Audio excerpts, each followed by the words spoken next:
By now you may already be aware that America was on the verge of being completely destroyed by a gang of very powerful criminals who had made their way right into the heart of power.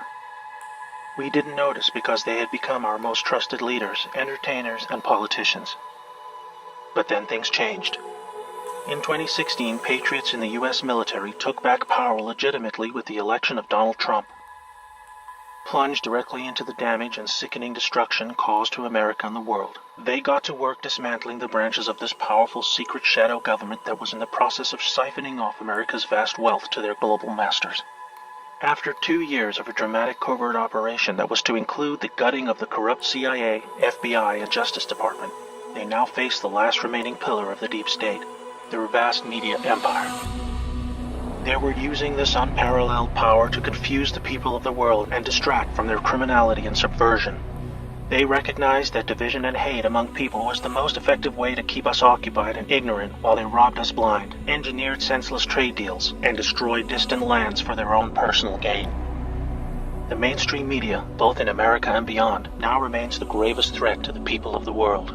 The battle for the American soul began in October 2017 with an NSA intelligence operation that we call Q. For the first time, the people were shown the reality of the world they live in, the extent of the corruption and crime that had been destroying their society for decades. Most of all, it showed them the path to their own liberation. Finally, on July 31, 2018, in Tampa, Florida, President Donald Trump, avoiding the corrupt media channels by speaking directly to the people, allowed Q followers to display their support publicly.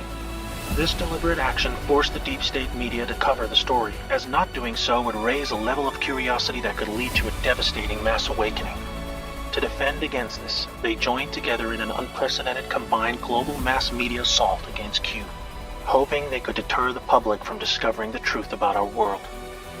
They called it a conspiracy, a word associated with unlawful or nefarious actions, depicting Q followers as a danger to society instead of peace-loving patriots just trying to break free from the prison of the mind that was created for them. Their attack on Q was to be just one of countless knowingly false narratives started and pushed by the criminals that control our media. They said Trump colluded with Russia to win the 2016 presidential election. They said he was a puppet to Putin. They claimed he would hurt relationships with our allies. They said he would collapse the economy and the stock market. We heard he was about to go to war with North Korea. They are saying he will do the same with Iran. They even said he would destroy the whole world.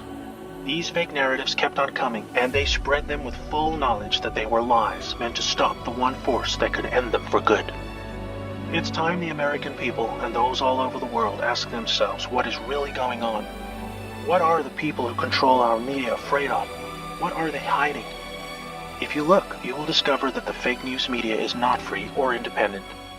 You will see it is just a propaganda arm of the deep state. You will discover the names and faces of the cabal agents who have colluded to destroy our republic and bend us to their will. They want you divided. Divided by race. Divided by religion. Divided by political affiliation. They want this because divided you are weak. Together you are strong. It's time to research for yourself.